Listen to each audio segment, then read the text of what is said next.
Carey for an interview.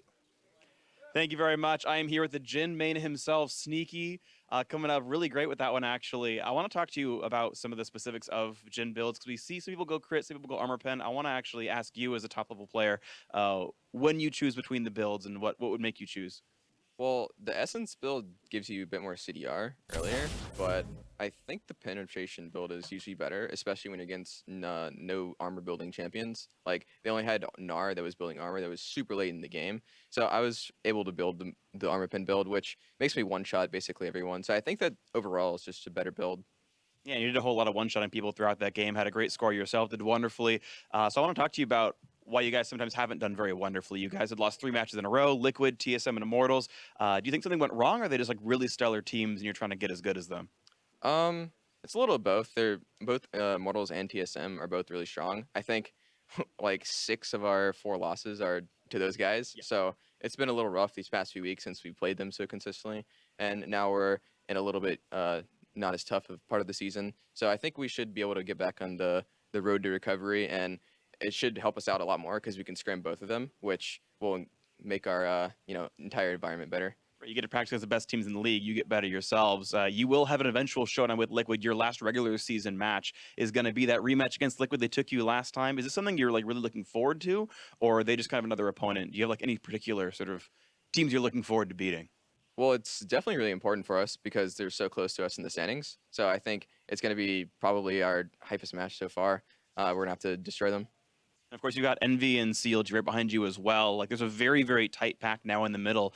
As sort of a partial question, where do you rank all these teams? This sort of tight group of 4 with you, Envy, Liquid, CLG, and also, like, are you for sure going to stay on top of that and get that 3rd place spot?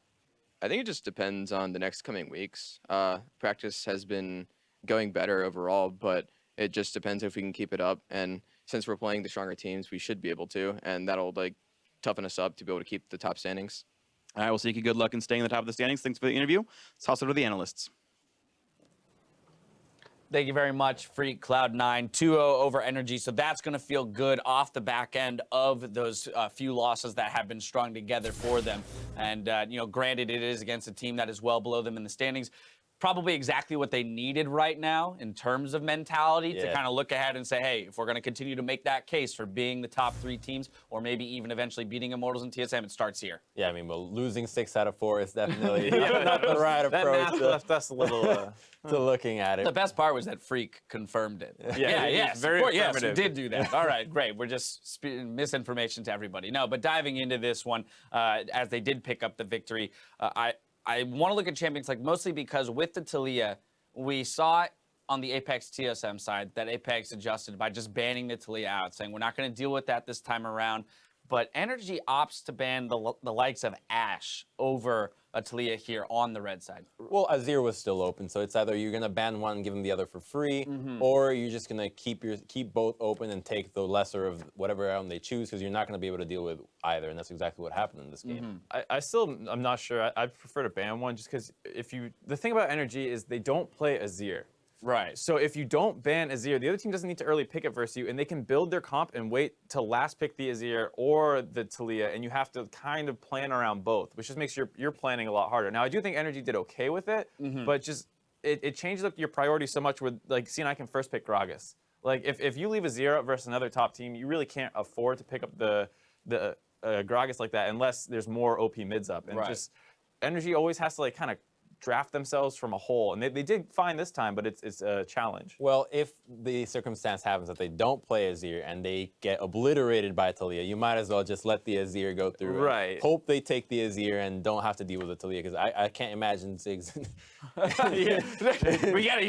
You need to just let go of the Ziggs, Trump. Ziggs wasn't even in this game. Wasn't even hovered in Champions. Like, no. Got beat up by The Lissandra was what ended up coming through, as you mentioned, actually did better than maybe we had expected, because we were like, well, what are you going to take into this? Lissandra dealt okay. It shows like game plan in the draft. The draft is very focused on the double TP with the Gnar, the Lissandra. It's very easy to set up a skirmish in the jungle or a dive in the bot lane with the Gray, so you really benefit from that, but we never saw it happen from NRG. But at least the composition, you know what they're trying to get. I was about to say, we almost never saw anything necessarily super well thought out or planned in this game from either team. It was so chaotic. It was so back and forth. There were so many skirmishes in the middle of lanes or in the middle of jungles with no objectives around them. And to kind of set the tone of the entire game, 9 minutes in, we've got this crazy extended fight that turns into a dive. 3 for 2 in favor of NRG here. Right, it's off the back of a 2v1. You know, the Gnar's in the long lane. This is a pretty standard punish onto the Gnar. And he's level up over Impact initially, I believe, and then they get the 1 kill. The TP comes in from GBM. And here comes Azir to try and get the Azir sec. And GBM has a really nice flash over the wall. And from here, usually you're going to slow down, but it keeps chasing. And now they turn back, and they get 1 kill.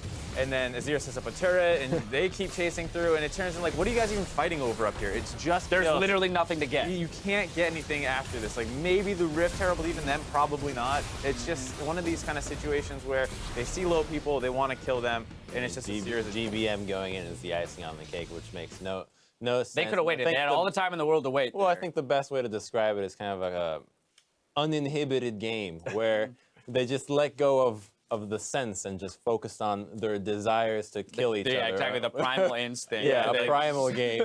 Usually people need reasons to fight. They're just like, nah, man. Nah, I just want the fighting's fun, right? Yeah, and that's the thing. We had so many fights. We saw the kills score essentially locked even, right? All the way up to 19 to 19 in terms of kills with But it would either fluctuate. team. It'd be, I'm up 5, you're up 5. Right. I mean, we saw NRG ace Cloud9 at one point, 37 minutes in the game, and then at 45 minutes, Cloud9 ends it, right? So 45 minutes, we have an interesting pick-off on the Trundle in the bot lane on Impact. And so already locked into a 4v5 here from C9. Meteos, very sweet heads-up play here to recognize his opportunity to jump on Santorin on the Graves here and zero him out, kind of even it back up before the real fight begins. Yeah, this should be actually a bad situation for C9, given that they just lost a member and they're pushing up. But that flash body slam by Meteos basically saves that play. All NRG had to do was kind of wait for Meteos to get for GBM to get his recall off and heal. But instead they kind of get chased out and blown up here, and then there's going to be another couple kills to end the game. Yeah. But it was a situation like not clean. That's not like how you end the game with Baron usually. Right, it wasn't planned to have Impact picked off in the bot lane, and then as NRG rotates over to defend the mid, that's where we'll get a pick, right? So that's the thing. The entire game was that way, so it wasn't super clean from either team. Well, for me, the biggest thing that portrays that is when you just aced Cloud9. They're stuck in the mid lane, they're trying to wave clear, and instead of using the advantage that you've created with the super minions in the mid lane, they just try to TP behind them and try to end the game right there. It's like, that's not how it works. You're supposed to build on the advantages that you create and constantly use that to be one step ahead instead of just putting yourself back down and saying, oh, I think we're stronger and trying to end the game. Right.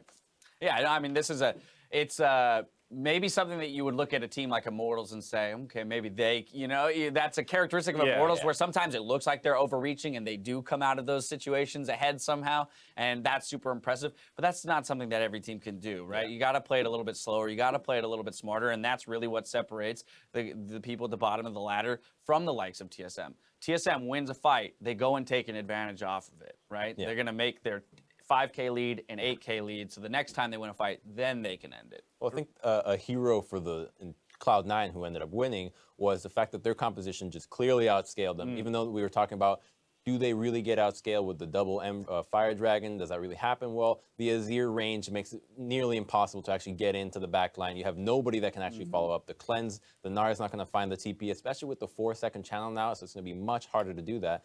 But Sneaky was really the hero. I was about to say, Sneaky's picks were the Sneaky, hero. who's taken player of the game here, 12, 2, and 12 on that Jhin. We forget about how useful that ultimate is, right? How much damage can come through so safely from an AD carry in those late game scenarios, whereas a Lucian, who's got to try and weave in there, definitely playing with a little bit more fire. Right, and the thing about Sneaky too is, as his team is losing their mind, he's kind of the one in the back, just sniping away, doing sneaky things. Other than that one play at the beginning of this year when he dashed it on Lucian. That was such an odd play. Right, that's like the one time he does it and then the rest of the games, he's totally normal, regular Sneaky in the back line, picking up all the kills. Yeah, very much one of the most consistent players that I've ever seen in the NALCS, and he's still doing just that for this team, so good on him. They'll be happy to, once again, pick up a 2-0 victory over NRG. We talked about importance rather of 2-0s versus 2-1s, as those games will matter later in the season. With our first series in the books, though, we're going on a quick break. Stay with us. When we return, Liquid faces off against Echo Fox. We'll be back in just 3.5.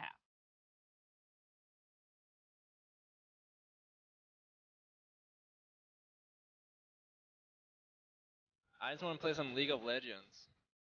League of Legos. League of Legondo. Yeah. Let's play Lego instead. That's Danish. And I'll win Lego. And it's going to be one last attack on Jensen. He dodges the Q. The auto attack from Kiwi Kid, however, is enough. Nice. Okay, nice. Look at Toronto. Hey. Okay, nice. Hey,